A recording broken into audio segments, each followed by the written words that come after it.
Bienvenue sur la chaîne Livre Audio Français Complet. Pensez à vous abonner pour ne pas rater les épisodes prochains. On est vendredi après-midi et les rues de la petite banlieue pavillonnaire grouillent d'enfants sortis des écoles. Il n'y en a pas beaucoup sur Harper Road, mais quand même quelques-uns. Ce qui donne à Brady une parfaite raison de ralentir en passant devant le numéro 63 pour jeter un coup d'œil à l'intérieur. Sauf qu'il ne peut pas, car les rideaux sont tirés. Et l'abri sur le côté gauche de la maison est vide, à l'exception de la tondeuse. Au lieu d'être à sa place, le cul posé dans son fauteuil à regarder la télé, Lofrette est parti en vadrouille dans sa vieille Toyota pourrie. En vadrouille où? Ça n'a probablement pas d'importance, mais l'absence de Hodges met Brady bizarrement mal à l'aise. Deux petites filles accourent vers le trottoir avec de l'argent à la main. On leur a probablement appris, à la maison et à l'école, à ne pas parler aux inconnus, surtout aux hommes, mais ce bon vieux Mr. Dalis est tout sauf un inconnu, voyons. Il leur vend un cône à chacune, un chocolat et un vanille. Il blague un peu avec elles, leur demande comment elles font pour être aussi jolies. Elles gloussent. En vérité, l'une est moche et l'autre est pire. Alors qu'il les sert et leur rend la monnaie, Brady pense à la Corolla qui n'est pas dans son garage et se demande si ce changement dans les habitudes de Hodges a quelque chose à voir avec lui. Un nouveau message sur le parapluie de Debbie pourrait l'aider à y voir clair, savoir à quoi le vieux flic a la tête. Et même sans ça, il a envie d'avoir de ses nouvelles. « On m'ignore pas comme ça », dit-il alors que les clochettes tintent et carillonnent au-dessus de sa tête. Il passe Hanover Street, se gare au niveau de la galerie marchande, éteint le moteur, les insupportables clochettes se taisent enfin, et sort son ordinateur de sous le siège. Il le garde dans une housse isolante, car ça pèle toujours à mort dans ce putain de camion. Il le démarre et va sur le site du parapluie de Debbie grâce à la connexion Wi-Fi du café du coin. Rien. « Enfoiré !» murmure Brady. « On m'ignore pas comme ça, enfoiré !» Alors qu'il remet son ordinateur dans sa housse, il aperçoit deux garçons en train de discuter devant la librairie de bande dessinée. Il regarde dans sa direction en rigolant. Avec ses 5 ans d'expérience, Brady dirait qu'ils doivent avoir entre 11 et 12 ans, un QI de 120 à eux deux et un long avenir de chômeur devant eux. Ou alors, un très bref, dans un désert d'Orient. Il s'approche, celui qui a l'air d'être le plus abruti des deux ouvrant la marche. En souriant, Brady se penche à la vitre. « Je peux vous aider, les garçons ?»« On voulait savoir si vous avez pas Jerry Garcia là-dedans ?» demande abruti. « Eh non !» répond Brady, plus souriant que jamais. « Mais si je l'avais, vous pouvez être sûr que je le relâcherais. » Ils ont l'air si ridiculement dépités que Brady a envie de rire. Au lieu de ça, il montre du doigt le pantalon d'abruti. « T'as la braguette ouverte ?» dit-il. Et quand abruti baisse la tête pour regarder, Brady lui donne une pichenette sous le menton. Un peu plus fort que prévu. Beaucoup plus fort même. Mais il s'en fout. « Je t'ai eu !» dit Brady gaiement. Abruti sourit pour montrer que oui, il l'a eu. Mais il a une marque rouge juste au-dessus de la pomme d'Adam et des larmes de surprise dans les yeux. Abruti, et à peine moins abruti, commencent à s'éloigner. Abruti regarde par-dessus son épaule. Sa lèvre inférieure tremblote, et il a maintenant l'air d'un CE2 plutôt que d'un préado branleur de plus qui foutra le bordel dans les couloirs du collège de Bill en septembre prochain. « Ça m'a fait mal !» dit-il avec une espèce de candeur. Brady s'en veut. Si sa pichenette dans la gorge lui a tiré les larmes, c'est signe que le gosse dit vrai. Signe aussi qu'abruti et à peine moins abruti se souviendront de lui. Brady pourrait s'excuser. Il pourrait même leur offrir une glace pour prouver sa sincérité. Mais alors, c'est de ça qu'il se souviendrait. En soi, ce n'est pas grave, juste un détail. Mais il suffit de plein de détails accumulés pour que ça le devienne. « Désolé, » dit-il, et il le pense. « Je voulais juste te taquiner, fiston. » Abruti lui fait un doigt d'honneur, et par solidarité, à peine moins abruti brandit lui aussi son majeur. Ils entrent dans le magasin de BD où, si Brady voit juste, et il connaît bien ce genre de garçon, ils seront priés d'acheter ou de se casser après 5 minutes de zone dans les rayons. Ils se souviendront de lui. Abruti pourrait même le dire à ses parents, qui pourraient eux-mêmes porter plainte contre Lubbs. C'est peu probable, mais pas impossible. Et la faute à qui, s'il a enfoncé son doigt un peu trop fort dans le cou trop sensible du petit abruti au lieu de lui donner la gentille pichenette prévue? Ce gros tas de flics l'a perturbé. Brady est en train de tout foirer à cause de lui, et il n'aime pas ça. Il démarre le camion glacier. Une mélodie jaillit du haut-parleur fixé sur le toit. Brady tourne à gauche dans Hanover Street et reprend sa tournée, distribuant glaces à l'italienne, mini-cônes et sandwichs glacés, nappant l'après-midi de sucre et respectant toutes les limitations de vitesse. Bien qu'il y ait plein de places pour se garer sur Lake Avenue, après 19 heures, comme Olivia Trelawney le savait très bien, elles sont rares et plutôt espacées à 5 heures de l'après-midi, quand Hodges et Janet Patterson reviennent de Beau Soleil. Hodges finit quand même par en repérer une à 3 ou 4 blocs de chez elle. Et bien qu'elle soit un peu juste, la voiture de derrière empiète un peu, il y glisse vivement sa Toyota d'une manœuvre habile. « Je suis impressionné, » dit Janet. « Je suis incapable de faire un créneau. J'ai raté mon permis 2 fois à cause de ça. » « Vous avez dû tomber sur un examinateur sévère. » Elle sourit. « J'ai mis une mini-jupe la 3e fois. C'était ça le secret. » En se disant qu'il aimerait beaucoup la voir en mini-jupe, la plus courte possible, Hodges dit « Il n'y a vraiment pas de secret. Si vous braquez à 45 degrés, vous pouvez pas vous planter. Sauf si vous avez une grosse voiture, c'est sûr. Une Toyota, c'est parfait pour se garer en ville. Pas comme une... » Il s'interrompt. « Pas comme une Mercedes, finit-elle. Venez, Bill. Je vous offre un café. Je vous paye même le parc-mètre. » Non, c'est moi qui paye le parc-mètre. Et pour la durée maximale. Nous avons beaucoup de choses à discuter. Ma mère vous en a pas mal appris, hein? C'est pour ça que vous étiez si silencieux au retour. En effet, oui. Et je vous ferai part de tout ça tout à l'heure. Mais j'aimerais d'abord vous dire quelque chose. Il la regarde maintenant droit dans les yeux. Et comme il est facile de plonger dans ces yeux-là. Bon Dieu, ce qu'il aimerait avoir 15 ans de moins. Ou même 10. Il faut que je sois clair avec vous. Je pense que vous avez eu l'impression que je venais chercher du boulot. Et ce n'est pas le cas. Non, dit-elle. Je pense seulement que vous vous sentez coupable de ce qui est arrivé à ma sœur. C'est moi qui en ai profité. Et je n'en suis absolument pas désolé. Vous avez été bien avec ma mère. Gentil. Très, très doux. Elle est tout près. Ses yeux sont d'un bleu plus foncé dans la lumière de l'après-midi et très agrandis. Ses lèvres s'ouvrent, comme si elle avait autre chose à dire, mais Hodges ne lui en laisse pas le temps. Il l'embrasse, avant de réaliser à quel point c'est stupide et irréfléchi de sa part.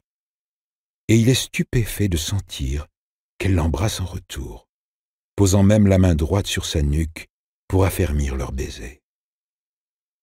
Ça ne dure pas plus de 5 secondes, mais ça paraît beaucoup plus long à Hodges, qui n'a pas échangé de baiser comme celui-là depuis bien longtemps. Elle se recule, lui passe une main dans les cheveux et dit « J'en ai eu envie toute l'après-midi. On monte? Je vais faire le café et vous votre compte-rendu. » Mais il n'y aura pas de compte-rendu avant bien plus tard. Et pas de café du tout. Il l'embrasse de nouveau dans l'ascenseur. Cette fois, elle noue ses 2 mains autour de son cou, et celle de Bill glisse du creux de ses reins jusqu'à ses fesses moulées dans son pantalon blanc. Il est conscient de son trop gros ventre pressé contre le sien tout plat, et se dit qu'elle doit être dégoûtée. Mais quand les portes s'ouvrent, elle a les joues rouges, les yeux brillants, et un sourire dévoile ses petites dents blanches. Elle lui prend la main et l'entraîne dans le petit couloir reliant l'ascenseur à son appartement. « Venez, Bill, dit-elle. Venez, on va le faire. Alors venez, avant que l'un de nous deux se débine. » Certainement pas moi, pense Hodges. Tout son corps est en émoi.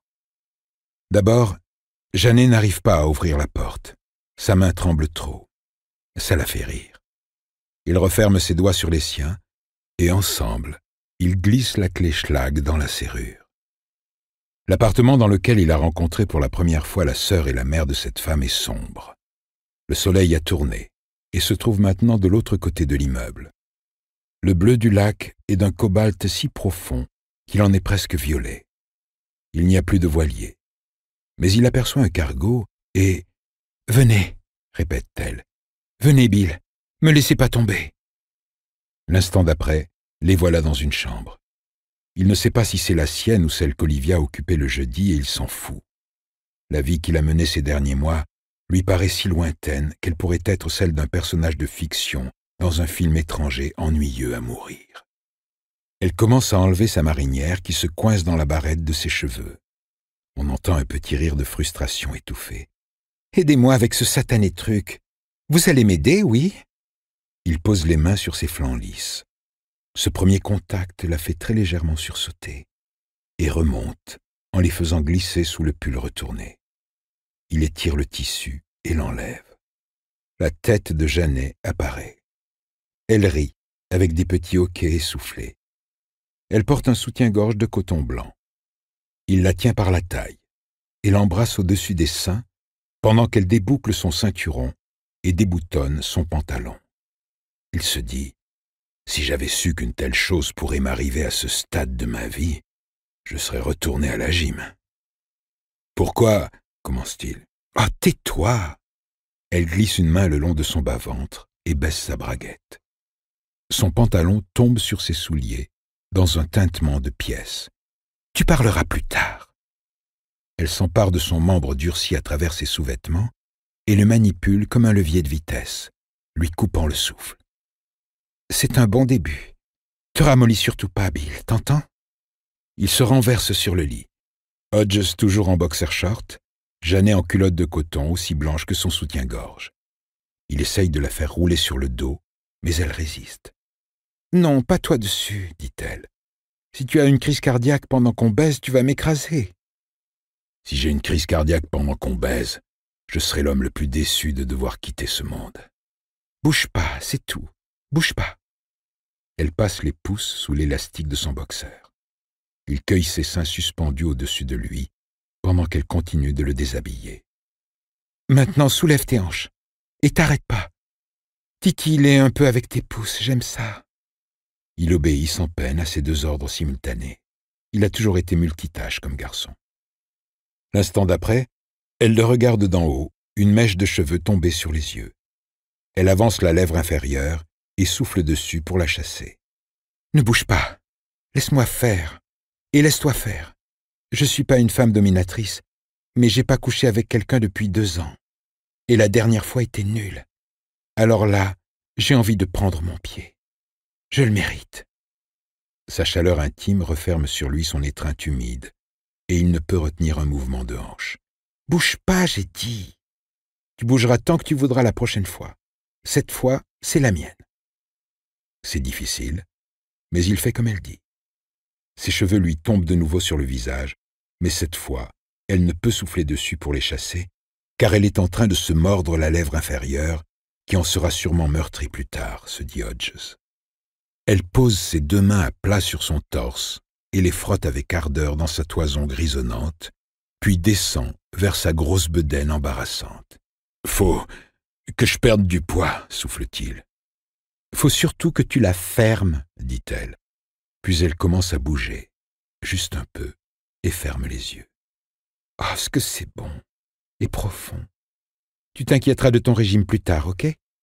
Elle se remet à bouger, s'arrête un instant pour se repositionner, puis trouve le rythme. « Je sais pas si je pourrais tenir longtemps. »« T'as intérêt. » Elle a toujours les yeux fermés. « T'as intérêt à tenir, inspecteur Hodges. Compte les nombres premiers. Repense au livre que t'aimais quand t'étais gosse. Épelle xylophone à l'envers. Mais me lâche pas. Ça va pas me prendre longtemps. » Il tient juste le temps que ça lui prend. Des fois, quand il est contrarié, Brady se refait le trajet de son plus grand triomphe. Ça l'apaise. Ce vendredi soir, après avoir ramené le camion et fait sa petite blague habituelle à Shirley Horton en passant devant le bureau, il ne rentre pas directement chez lui. Au lieu de ça, il conduit son tas de ferraille en centre-ville. Et les vibrations des roues avant et le bruit inquiétant du moteur ne lui plaisent pas du tout. Il devra bientôt se décider entre acheter une nouvelle voiture d'occasion, ou faire des réparations. Et la Honda de sa mère a encore plus besoin de faire un tour chez le garagiste que sa Subaru. Non pas qu'elle s'en serve beaucoup ces derniers temps, et c'est tant mieux, vu la quantité de temps qu'elle passe biturée. Sa remontée des rues de la mémoire commence à Lake Avenue, juste après les lumières du centre-ville, où Mrs. Trelawney avait l'habitude de garer sa Mercedes le jeudi soir, et se poursuit tout le long de Marlborough Street jusqu'au City Center. Sauf que ce soir, il ne va pas plus loin que l'immeuble d'appartements en copropriété. Il freine si brusquement que la voiture de derrière manque l'emplafonner. S'ensuit un long coup de klaxon indigné. Mais Brady n'y prête pas plus d'attention que si ça avait été une corne de brume de l'autre côté du lac. L'automobiliste déboîte et baisse sa vitre côté passager pour lui gueuler « Connard !» avec fureur. Brady n'y prête toujours aucune attention. Il doit bien y avoir 1 millier de Toyota Corolla dans cette ville, et des centaines de Toyota Corolla bleus. Mais combien de Toyota Corolla bleus, avec un autocollant « Soutenez votre police locale » collé au cul? Brady parierait qu'il n'y en a qu'une seule. Et qu'est-ce que fout l'ex-flic dans l'appartement de la vieille? Pourquoi est-ce qu'il rend visite à la sœur de Mrs. Trelawney qui habite maintenant l'appartement? La réponse semble évidente. L'officier Hodges, Rhett, mène son enquête. Brady n'a plus aucune envie de revivre le triomphe de l'an passé. Il tape un demi-tour en plein milieu de la chaussée, chose interdite qu'il ne fait jamais, et file vers le North Side. File vers chez lui, avec une seule pensée en tête, clignotant comme une enseigne au néon. Salopard, salopard, salopard! Ça ne se passe pas comme prévu. Le cours des événements est en train de lui échapper. C'est pas bon. Il faut faire quelque chose. Alors que les étoiles commencent à poindre au-dessus du lac, Hodges et Janet Patterson sont assis dans le coin cuisine, engloutissant les plats chinois qu'ils se sont fait livrer et buvant du thé oolong. Janet est enveloppée dans un peignoir blanc moelleux, Hodges est en boxer et t-shirt. Quand il était allé aux toilettes après l'amour, lové au milieu du lit, Janet somnolait, il était monté sur sa balance et avait été ravi de constater qu'il faisait 2 kilos de moins que la dernière fois qu'il s'était pesé. C'était toujours un début. « Pourquoi moi ?» demande enfin Hodges. « Ne te méprends pas. Je me trouve incroyablement chanceux. Béni même. Mais j'ai 62 ans et du bide. » Elle boit une gorgée de thé. « Bon, imaginons les choses sous cet angle, veux-tu ? Si on était dans un de ces vieux films policiers que Holly et moi regardions quand nous étions petites, je serais la séductrice vénale, genre vendeuse de cigarettes dans une boîte de nuit, qui essaie de charmer le privé bourru et cynique avec son beau corps laiteux. Sauf que je suis tout sauf vénale. Je n'ai d'ailleurs aucune raison de l'être, étant donné que j'ai récemment hérité de plusieurs millions de dollars, et que mon beau corps laiteux a commencé à s'affaisser en divers endroits stratégiques, comme tu l'as peut-être remarqué. Non, il n'a pas remarqué. Ce qu'il a remarqué, en revanche, c'est qu'elle n'a pas répondu à sa question. Alors il attend. Pas suffisant? Non. Janet lève les yeux au ciel. J'aimerais pouvoir trouver une réponse un peu plus sympa que « les hommes sont des idiots » ou plus raffinée que « j'étais en manque et il était grand temps de dépoussiérer tout ça ». Mais je trouve pas. Alors on va devoir se contenter de ça. Et puis, tu m'attirais. Ça fait 30 ans que je suis plus une oie blanche, et ça faisait trop longtemps que j'avais pas tiré un coup. J'ai 44 ans, ce qui me donne le droit de m'accorder ce que je veux. Et même si je l'obtiens pas toujours, j'ai le droit d'essayer. Il la fixe avec de grands yeux, franchement impressionné. 44? Elle éclate de rire. Tu sais quoi? Ce regard, c'est le plus beau compliment qu'on m'ait fait depuis bien longtemps. Et le plus sincère. Juste ce regard-là. Donc, je vais en redemander un peu. Tu me donnais quel âge? Je sais pas, 40 tout au plus. Ce qui ferait presque de moi un pédophile. Bah, c'est des conneries. Si c'était toi qui avais de l'argent, tout le monde trouverait ça normal. Dans ce cas, tu coucherais avec une fille de 25 ans, que tout le monde trouverait ça normal. Elle fait une pause. Sauf que ça, ce serait de la pédophilie, à mon humble avis. Quand même. Oui, t'es vieux, Mais pas si vieux que ça. Et oui, t'es plutôt dans la catégorie poids lourd, mais pas si lourd non plus. Même si tu vas finir par le devenir si tu continues comme ça. Elle pointe sa fourchette sur lui. C'est le genre d'honnêteté que peut se permettre une femme une fois seulement qu'elle a couché avec un homme et l'apprécie encore suffisamment pour l'inviter à dîner ensuite. Je t'ai dit que ça faisait 2 ans que j'avais pas couché avec quelqu'un, et c'est vrai. Mais tu sais à quand remonte la dernière fois que j'ai couché avec un homme que j'appréciais vraiment? Il fait non de la tête. Essaye la fac. Et c'était pas un homme, juste un gosse. Plaqueur défensif remplaçant dans l'équipe de football américain, avec un gros bouton rouge au bout du nez. Mais il était tellement gentil. Maladroit et bien trop rapide, mais adorable. Il a même pleuré sur mon épaule après. Donc c'est pas juste, je sais pas, pour te remercier? Par pitié? Accorde-moi un peu de crédit, et je vais même te promettre une chose. Elle se penche en avant, son peignoir bâillant et laissant entrevoir le vallon ombragé de ses seins. Si tu perds 10 kilos, t'auras peut-être le droit d'être dessus. Il ne peut s'empêcher de rire. C'était super, Bill. Je ne regrette rien, et j'ai un faible pour les gros costauds. Mon plaqueur remplaçant avec le bouton sur le nez devait peser dans les 110 kilos. Mon ex-mari était une asperge, et j'aurais dû me douter que ça ne présageait rien de bon pour la suite dès que je l'ai vu. On peut s'en tenir à ça? Ouais. Ouais, répète-t-elle en souriant. Puis elle se lève. Allons au salon, c'est le moment de me faire ton compte-rendu. Il lui raconte tout, sauf ses longues après-midi à regarder des conneries à la télé et à flirter avec le vieux revolver de service de son père. Elle écoute gravement, ne l'interrompant à aucun moment, ne le quittant presque jamais des yeux.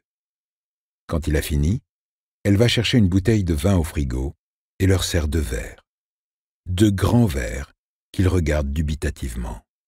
« Je ne sais pas si c'est une bonne idée, Jeannet. Je conduis. »« Non, pas ce soir. Tu restes dormir. Sauf si tu as un chien ou un chat. » Hodges secoue la tête. « Pas même un perroquet? Dans un de ces films, t'aurais au moins un perroquet dans ton bureau qui balancerait des vacheries à tes futurs clients. »« Bien sûr. Et tu serais ma réceptionniste. Lola, tu t'appellerais. »« Ou Velma ?» Il sourit. « C'est bien. Ils sont sur la même longueur d'onde. » Elle se penche en avant, lui offrant cette même vue fort séduisante. « Décris-moi ce type. » Ça n'a jamais été mon boulot. On avait des gars spécialisés dans ce domaine. 1 dans les forces de police et 2 du département de psycho de l'université d'État. Fais-le quand même. Je t'ai cherché dans Google, tu sais, et il me semble bien que t'étais le meilleur de toute ta brigade, décoré de la tête aux pieds. J'ai eu de la chance. Ça paraît faussement modeste, dit comme ça, mais la chance est un facteur très important.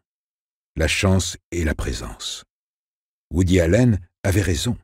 80% de la réussite, c'est de se pointer.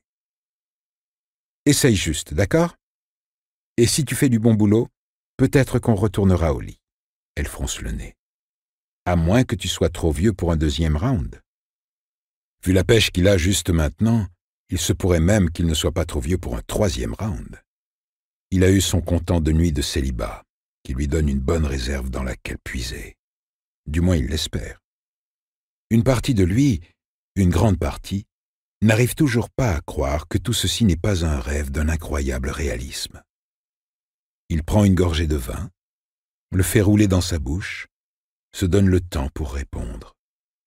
Le haut du peignoir de Jeannet est refermé à présent, ce qui l'aide à se concentrer.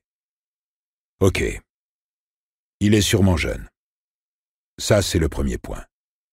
Je dirais entre 20 et 35 ans. En partie parce qu'il s'y connaît bien en informatique, mais pas que. Quand un homme plus âgé décide de tuer, il s'en prend généralement à sa famille, à ses collègues, ou aux 2. Puis il termine en se tirant une balle dans la tête. En cherchant, on trouve une raison, un mobile. Sa femme l'a mis dehors, et il vient de recevoir une interdiction de domicile. Son patron l'a viré, puis humilié, en lui envoyant la sécurité pendant qu'il vidait son bureau. Des prêts pas remboursés, des cartes de crédit bloquées, la maison hypothéquée, la voiture saisie. Et les tueurs en série? Celui du Kansas n'était pas un homme d'âge mûr? Oui, Dennis Rader. Il était déjà âgé quand ils l'ont attrapé. Mais il devait avoir à peine 30 ans quand il a commencé.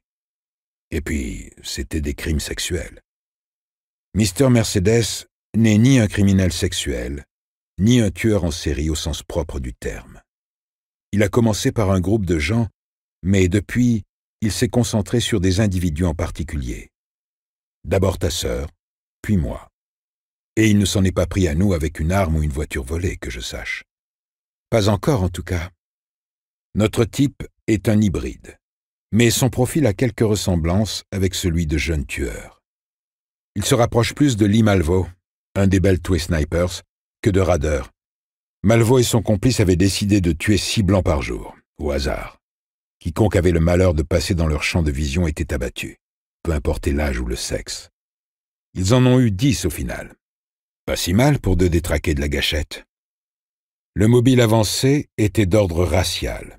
Et pour John Allen Muhammad, le complice de Malvo, bien plus âgé, une sorte de figure paternelle, c'était sans doute vrai, ou partiellement vrai. Je pense que les motivations de Malvo étaient bien plus complexes, tout un tas de raisons qu'il ne comprenait pas lui-même. En y regardant de plus près, on se rend souvent compte que des troubles de la sexualité et l'éducation reçue y sont pour beaucoup. Je pense que c'est à peu près le même cas de figure pour notre type. Il est jeune, intelligent, il sait s'adapter socialement, si bien que la plupart de ses collègues ne se rendent pas compte qu'il est tout simplement isolé. Et quand on l'attrape enfin, ils disent tous « J'arrive pas à croire que c'était lui, il était si gentil. » Comme Dexter Morgan dans la série. Hodges voit de quelle série elle parle et secoue la tête avec véhémence. Et pas seulement parce que cette série est complètement débile et fantasmagorique. Dexter sait pourquoi il fait tout ça. Notre type, non. Il n'est très certainement pas marié, n'a jamais de rencard. Il y a de fortes chances pour qu'il vive encore chez ses parents. Et si c'est le cas, probablement avec un parent célibataire. Si c'est le père, ils doivent avoir une relation froide et distante, 2 navires qui se croisent dans la nuit.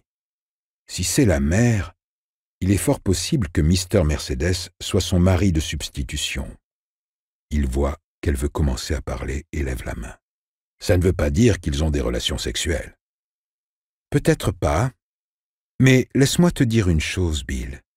Pas besoin de coucher avec un homme pour avoir une relation sexuelle avec lui. Des fois, ça passe par le regard, ou les habits que tu portes quand tu sais que tu vas le voir, ou le langage corporel, toucher, flatter, caresser, prendre dans ses bras. Il y a forcément une histoire de sexe là-dedans. Je veux dire, cette lettre qu'il t'a envoyée, cette histoire de préservatif. Elle frissonne dans son peignoir blanc. 90% de cette lettre, c'est du bruit de fond. Mais oui, bien sûr que le sexe a quelque chose à voir là-dedans. Toujours. La colère aussi. L'agressivité, la solitude. Un sentiment d'inadaptation. Mais ça n'aide pas de se perdre dans ces conjectures. C'est pas du profilage. C'est de l'analyse. Et c'était bien au-dessus de mes compétences. Même quand j'étais payé pour mes compétences. Ok. C'est un type brisé, dit Hodges simplement. Et corrompu. Comme une pomme qui a l'air bonne de l'extérieur, mais quand tu croques dedans, elle est toute pourrie et pleine de vers. Corrompu, répète-t-elle, presque dans un soupir. Puis, plus pour elle que pour Hodges, bien sûr qu'il l'est. Il a pompé le sang de ma sœur comme un vampire. Il se peut qu'il ait un travail, ou il est en relation avec une clientèle, car il sait être parfaitement charmant en surface. Probablement un boulot payé au SMIC. Il n'évolue jamais, car il est incapable de concilier son intelligence supérieure à la moyenne avec une concentration à long terme. Ses actes suggèrent l'impulsivité et le sens de l'opportunité. La tuerie du City Center en est un parfait exemple. Je pense qu'il avait repéré la Mercedes de ta sœur, mais qu'il a su ce qu'il allait en faire quelques jours seulement avant la foire à l'emploi. Peut-être même quelques heures. Si seulement j'arrivais à comprendre comment il l'a volée. Il marque un temps d'arrêt, se disant que grâce à Jérôme, il a au moins une petite idée. Il y a de fortes chances pour que le double des clés ait été dans la boîte à gants depuis le début. Je pense que les idées de meurtre de ce type défilent dans son esprit aussi rapidement que des cartes dans les mains d'un bon donneur. Il a déjà dû s'imaginer faire exploser des avions de ligne, démarrer des incendies, tirer sur des bus scolaires, empoisonner l'eau des canalisations, peut-être assassiner le gouverneur ou le président. Bon Dieu, Bill! Pour l'instant, il fait une fixette sur moi. Et c'est tant mieux. Il sera plus facile à attraper comme ça. Et c'est tant mieux aussi pour une autre raison. Qui est? Il vaut mieux qu'il pense petit, qu'il se concentre sur une personne en particulier. Plus je resterai dans sa ligne de mire, moins il pensera à planifier une autre tuerie comme celle du City Center. Peut-être même une encore plus grande. Tu sais ce qui m'inquiète le plus? Il a probablement déjà toute une liste de cibles potentielles. Il n'a pas dit dans sa lettre qu'il ne ressent pas le besoin de recommencer? Hodges sourit. Tout son visage en est illuminé. En effet, ouais. Et tu sais comment savoir quand des types comme lui mentent? Ils ont les lèvres qui remuent. Sauf que Mr. Mercedes écrit des lettres. Ou communique avec ses victimes sur le site du parapluie de Debbie, comme avec Holly. Ouais. Si l'on considère qu'il est arrivé à ses fins parce qu'elle était psychologiquement fragile, pardonne-moi, Bill, mais a-t-il de bonnes raisons de penser qu'il pourrait en être de même pour toi? Il baisse les yeux vers son verre de vin et constate qu'il est vide. Il va pour se resservir, se demande si ça améliorera ses chances de réussite au second round et se décide finalement pour un fond. « Bill ?»« Peut-être, dit-il. Depuis la retraite, je me laisse un peu aller. Mais je ne suis pas aussi perdu que ta sœur. Du moins plus maintenant. Et ce n'est pas ça qui importe. Ni les informations révélées dans les lettres ou les discussions sous le parapluie de Debbie. Alors c'est quoi? Il m'observe. C'est ça qu'il faut retenir. Ça fait de lui quelqu'un de vulnérable. Malheureusement, ça fait aussi de lui quelqu'un de dangereux pour mes associés apparents. Je ne pense pas qu'il sache que nous sommes en contact. Plus qu'en contact, dit-elle en faisant frétiller ses sourcils comme Groucho Marx. Mais il sait qu'Olivia a une sœur, et nous devons supposer qu'il sait que tu habites en ville. Il va falloir que tu commences à être ultra vigilante. Fais bien attention à fermer ta porte à clé. Toujours. Et ne fais pas confiance à ce que tu entends dans l'interphone. N'importe qui peut se faire passer pour un livreur et dire qu'il a besoin d'une signature. Identifie visuellement tous tes visiteurs avant de leur ouvrir la porte.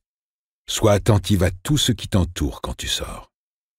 Il se penche en avant. Son fond de verre de vin restait intact. Il n'en veut plus. Et, très important, Jeannet, quand tu es dehors, garde un œil sur la circulation. Pas seulement quand tu es en voiture, mais aussi à pied. Tu sais ce que veut dire soum? Sous-marin, en jargon flic? C'est ça. Quand tu es dehors, je veux que tu fasses le soum pour repérer tout véhicule qui aurait tendance à réapparaître dans ton champ de vision.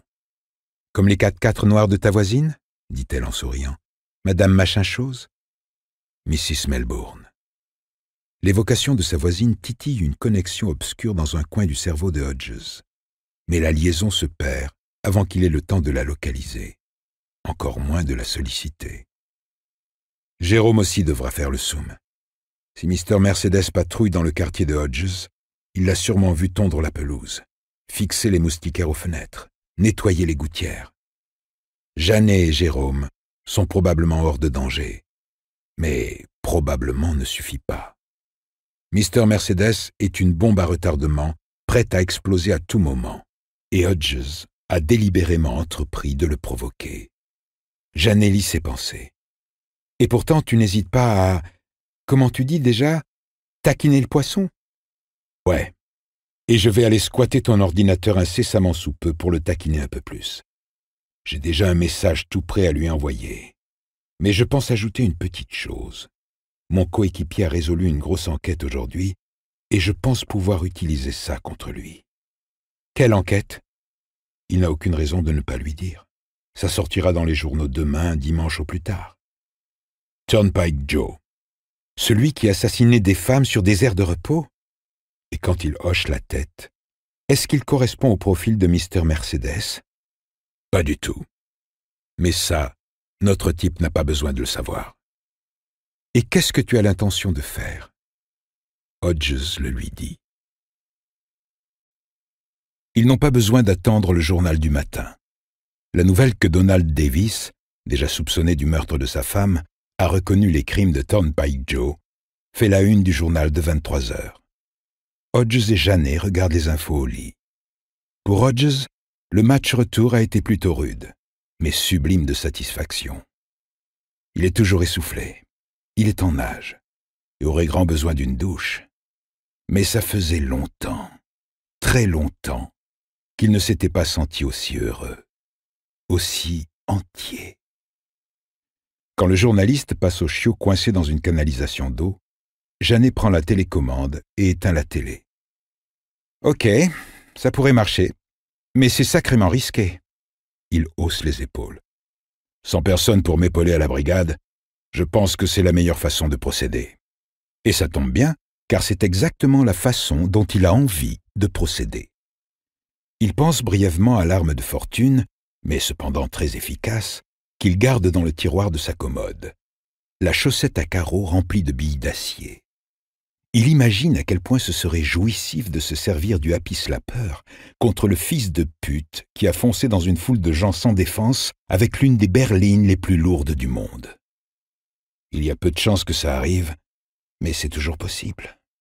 Dans ce meilleur et pire des mondes, quasiment tout est possible. Qu'est-ce que tu penses de ce que t'a dit ma mère à la fin, qu'Olivia entendait des fantômes ? J'ai besoin d'y réfléchir encore un peu, répond Hodges. Mais il y a déjà bien réfléchi. Et s'il voit juste, il se peut qu'il tienne là un autre moyen d'arriver à Mr. Mercedes. S'il peut s'en dispenser, il n'impliquera pas Jérôme Robinson plus qu'il ne l'a déjà fait. Mais s'il veut tirer tout le parti de la tirade finale de la vieille Mrs. Wharton, il sera sans doute contraint de le faire. Il connaît une demi-douzaine de flics aussi calés en informatique que Jérôme, mais ne peut en contacter aucun. Des fantômes dans la machine. Il se redresse et balance ses pieds hors du lit. Si je suis toujours invité à passer la nuit, j'aurais bien besoin de prendre une douche. L'invitation tient toujours. Elle se penche en avant pour renifler le creux de son cou, sa main légèrement refermée sur son biceps, lui procurant un frisson de plaisir. Et t'en as sacrément besoin, en effet. Une fois douché et son boxer short de nouveau enfilé, Hodges lui demande d'allumer son ordinateur. Puis, Janet assise à ses côtés et concentrée sur l'écran, il se glisse sous le parapluie bleu de Debbie et laisse un message à Merci Tueur. 15 minutes plus tard, Janet blottit contre lui. Il dort, comme il n'a plus jamais dormi depuis sa plus tendre enfance. Quand Brady rentre chez lui après avoir roulé sans but pendant plusieurs heures, il est tard et un mot l'attend sur la porte de derrière. « T'étais où, mon lapin ? Tu as des lasagnes maison dans le four. » Il n'a qu'à regarder l'écriture tremblante et penchée pour savoir qu'elle était sérieusement torchée quand elle l'a écrit. Il décroche le mot et entre. D'habitude, la première chose qu'il fait en rentrant, c'est jeter un coup d'œil à sa mère. Mais il sent l'odeur de brûlé et se précipite à la cuisine où un brouillard de fumée bleue flotte dans l'air. Dieu merci, le détecteur de fumée de la cuisine est mort. À chaque fois, il se dit qu'il doit le remplacer. Et à chaque fois, il oublie, tellement d'autres chats à fouetter. Merci aussi au puissant ventilateur du four qui a aspiré juste ce qu'il faut de fumée pour ne pas que les autres détecteurs de la maison se déclenchent, même s'ils ne tarderont pas à le faire s'ils n'aèrent pas la pièce rapidement. Le four est sur 180 degrés. Il l'éteint. Il ouvre la fenêtre au-dessus de l'évier et la porte de derrière. Il y a un ventilateur électrique dans la petite buanderie où il range les produits ménagers. Il le place devant le four fumant et l'allume à la vitesse maximale. Ceci fait, il se rend enfin dans le salon pour vérifier l'état de sa mère. Elle est affalée sur le canapé, dans une robe tablier ouverte à l'encolure et remontée en haut des cuisses, ronflant si bruyamment et d'une manière si régulière qu'on dirait une tronçonneuse tournant au ralenti. Il détourne le regard et repart à la cuisine en marmonnant « Putain, putain, putain » dans sa barbe. Il s'assoit à la table, la tête baissée, la paume des mains sur les tempes et les doigts profondément enfoncés dans les cheveux. Pourquoi, quand les choses vont mal, Faut-il qu'elle continue à aller mal? Il se surprend à penser au slogan du Selmorton. Quand il pleut à verse. Après 15 minutes d'aération, il se risque à ouvrir le four. Alors qu'il observe la masse noire et fumante à l'intérieur, toute sensation de faim qu'il pouvait éprouver en arrivant à la maison disparaît. Le lave-vaisselle ne récupérera pas ce plat. Le récurer à l'éponge métallique pendant 1 heure ne le récupérera pas. Des rayons laser industriels ne le récupéreraient probablement pas. Ce plat est foutu. C'est une chance qu'il ne soit pas tombé sur les putains de pompiers et sa mère en train de leur offrir des Joe Collins. Il referme le four. Il ne veut pas regarder ce déchet de fusion nucléaire et retourne plutôt voir sa mère. Alors que son regard remonte le long de ses jambes nues puis redescend, il pense « Dommage qu'elle soit pas morte. Dommage pour elle et dommage pour moi. » Il descend au sous-sol, utilisant la reconnaissance vocale pour allumer les lumières et s'arranger d'ordinateur. Il s'installe au poste 3, déplace le curseur sur l'icône du parapluie bleu, puis hésite. Non parce qu'il a peur qu'il n'y ait pas de message du vieux flic, mais parce qu'il a peur qu'il y en ait un. S'il y a une réponse, elle ne correspondra pas à ce qu'il a envie de lire. Pas en l'état actuel des choses. Sa tête lui fait déjà un mal de chien. Alors pourquoi en rajouter? Sauf qu'il en saura peut-être plus sur ce que foutait le flic à Lake Avenue. Est-ce qu'il interrogeait la sœur d'Olivia Trelawney? Probablement. À 62 ans, il va tout de même pas se la taper. Brady clique sur la souris, et bien évidemment, Kermit Frog 19 veut chatter avec vous. Voulez-vous chatter avec Kermit Frog 19? O-N. Brady positionne le curseur sur N et caresse le doigt arrondi de sa souris avec la pulpe de son index, se mettant au défi de cliquer et d'en finir une bonne fois pour toutes avec tout ça, ici et maintenant. Il est clair qu'il n'arrivera jamais à pousser le gros flic au suicide comme il l'a fait avec Mrs. Trelawney. Alors pourquoi se fatiguer? Ne serait-ce pas la chose la plus intelligente à faire? Mais il faut qu'il sache. Plus important, il ne faut pas que l'offrette gagne. Il déplace le curseur sur O, clique, et le message, assez long cette fois, apparaît à l'écran. Mais c'est mon petit ami l'imposteur ou je rêve? Je devrais même pas répondre. Les types comme toi sont légion.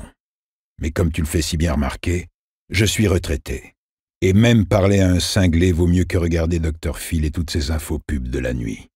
30 minutes de plus d'Oxyclean et je deviens aussi fou que toi. Ha ha ha.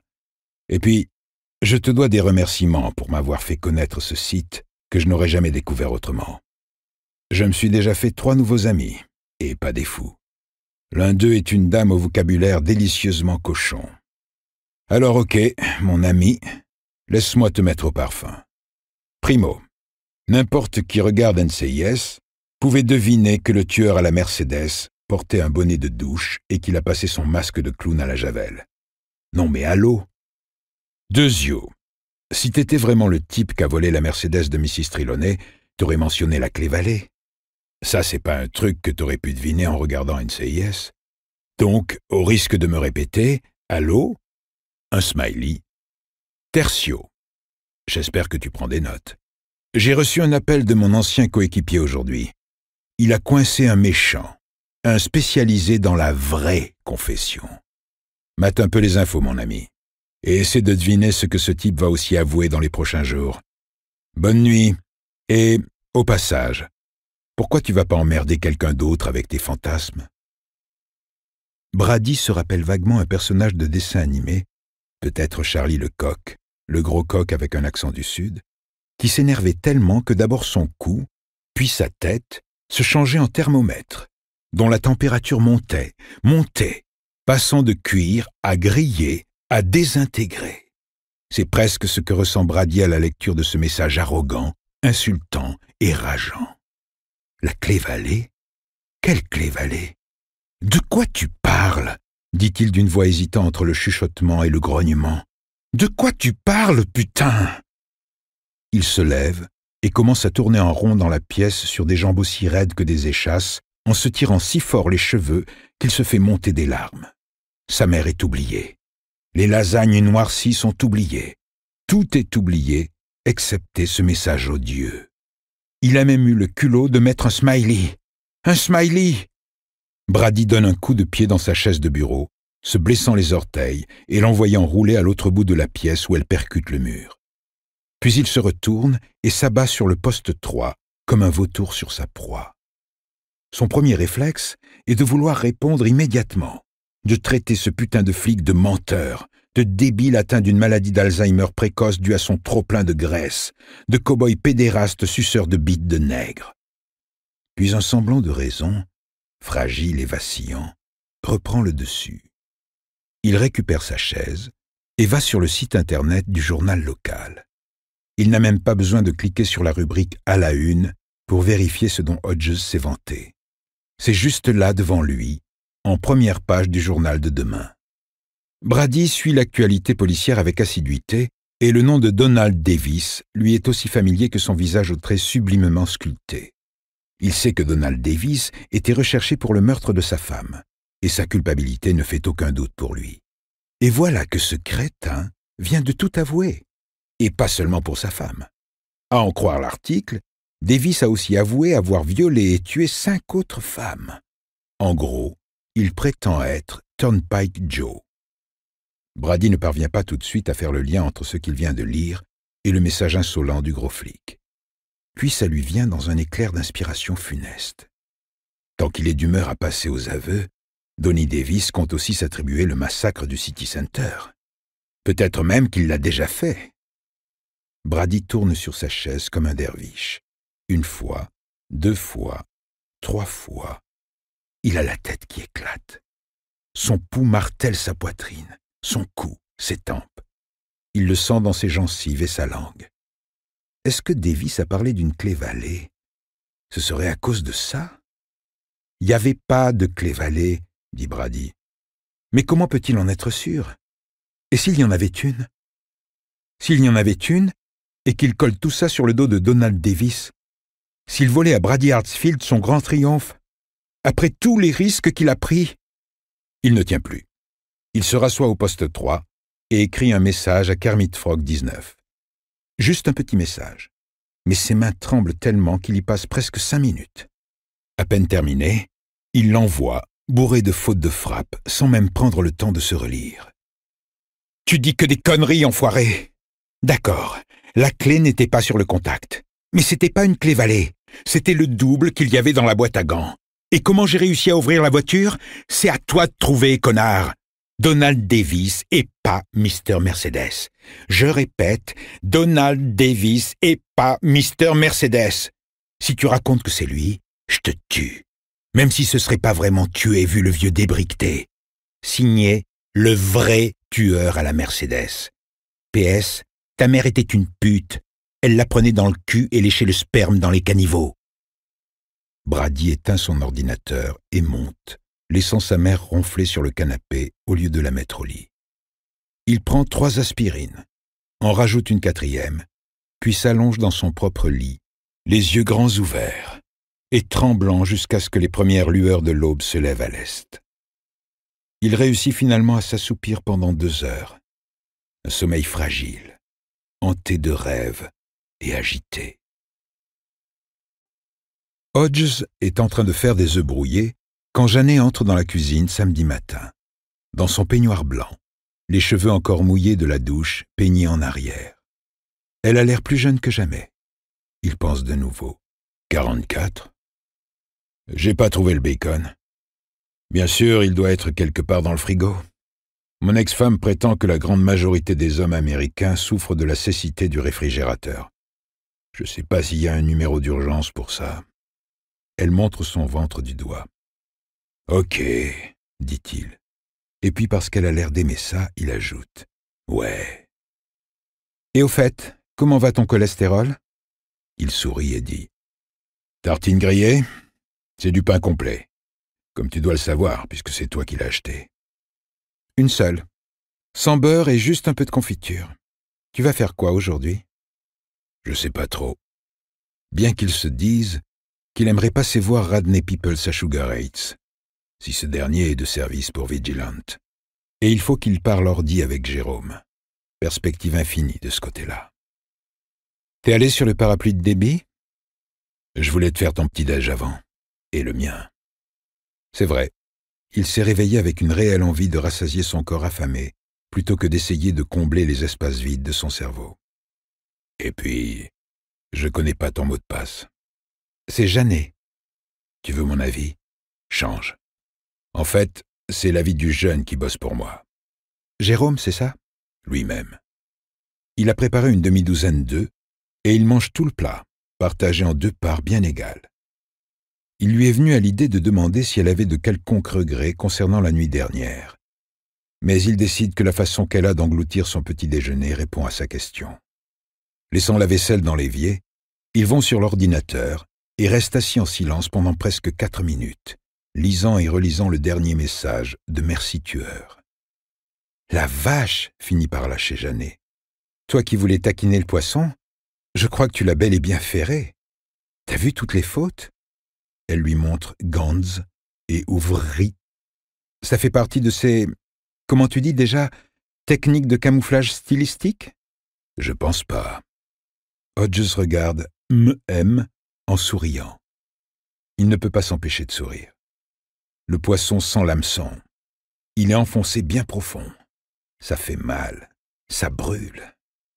Je pense que c'est le genre de faute de frappe que l'on fait quand on perd le contrôle. La dernière chose à laquelle il s'attendait, c'était à avoir des problèmes de crédibilité. Ça le rend dingue. « Plus, dit-elle. « Plus dingue. Réponds-lui, Bill. Secoue le plus fort. Il le mérite. » D'accord. Il réfléchit, puis se met à écrire. Lorsqu'il est rhabillé, Janet le raccompagne dans le couloir et le gratifie d'un long baiser devant l'ascenseur. « J'arrive toujours pas à croire à ce qui s'est passé la nuit dernière, » dit-il. « Ça s'est pourtant bien passé. Et si tu te débrouilles bien, il y a des chances pour que ça se passe à nouveau. » Elle scrute son visage de ses incroyables yeux bleus. « Mais aucune promesse, ni aucun engagement à long terme, ok? On prend ça comme ça vient, un jour après l'autre. » À mon âge, je prends tout comme ça vient. Les portes de l'ascenseur s'ouvrent. Il entre. « On s'appelle, cow-boy? » « Compte sur moi. » La porte de l'ascenseur commence à se fermer. Il la bloque de la main. « Et soum soum, cowgirl. » Elle hoche la tête solennellement, mais il ne manque pas de noter l'étincelle dans ses yeux. « Janet fera un soum d'enfer. » Garde ton portable avec toi. Et ce serait pas mal que t'enregistres le 911 dans tes contacts. Il relâche la porte. Janet lui envoie un baiser. La porte se ferme aussitôt sans qu'il ait le temps de répondre. Sa voiture est là où il l'a laissée, mais son ticket a dû expirer avant que le stationnement gratuit ne prenne effet, car il y a une contravention coincée sous l'essuie-glace. Il ouvre la boîte à gants, balance la contravention dedans et récupère son portable. Il est très fort pour donner à Janet des conseils qu'il ne suit pas lui-même. Depuis qu'il a quitté les forces de police, il oublie tout le temps son foutu Nokia. Relativement préhistorique si l'on considère la vitesse à laquelle la technologie évolue. Pratiquement personne ne l'appelle ces derniers temps de toute manière. Mais ce matin, il a 3 nouveaux messages, tous de Jérôme. Les 2 derniers, un reçu la veille à 21h40, l'autre à 22h45, sont des messages impatients et inquiets, demandant où il est et pourquoi il ne rappelle pas. Jérôme parle de sa voix normale. Le tout premier message, laissé à 18h30, commence avec sa voix exubérante de Tyrone Feelgood Delight. « Monsieur Hodges, vous êtes où? Moi besoin bavarder avec vous autres. » Puis il redevient Jérôme. « Je pense savoir comment il a fait pour voler la voiture. Rappelez-moi. » Hodges consulte sa montre et décrète que Jérôme ne doit pas encore être levé, pas un samedi matin. Il décide plutôt d'y aller, en faisant d'abord un saut chez lui pour prendre ses notes.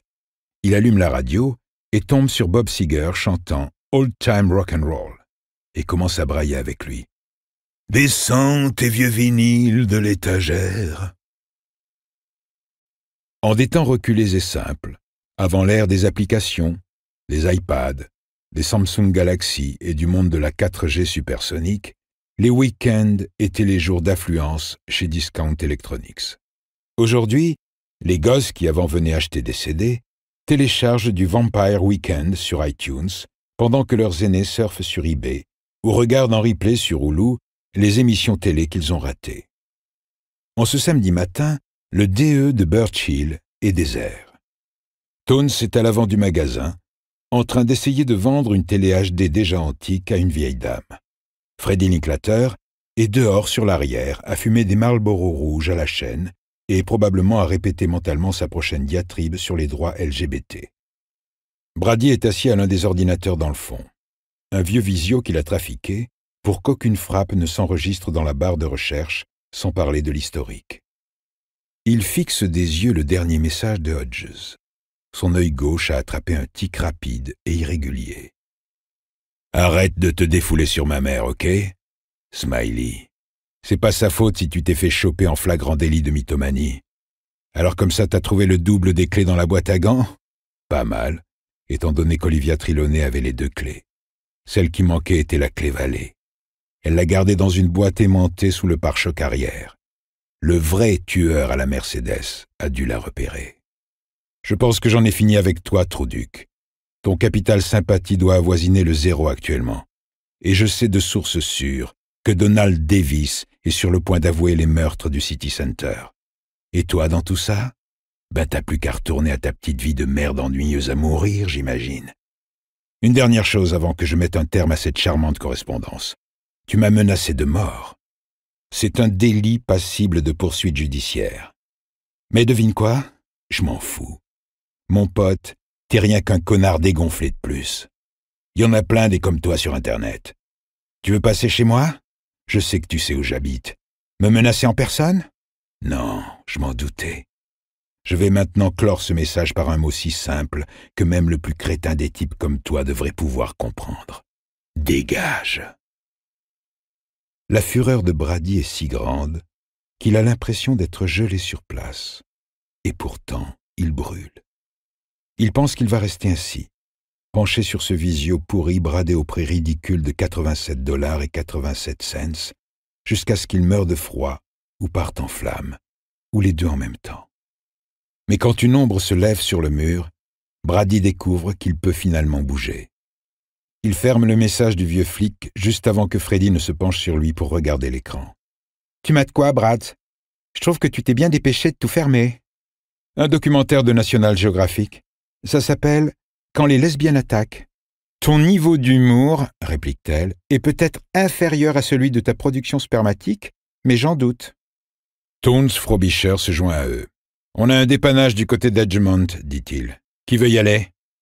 Freddy répond. « Si je devais choisir entre un dépannage au paradis des Petzouilles et me faire enfoncer une belette dans le cul, je choisirais la belette. »« Je prends, » dit Brady. Il vient de décider qu'il a une course à faire. Une course qui ne peut pas attendre.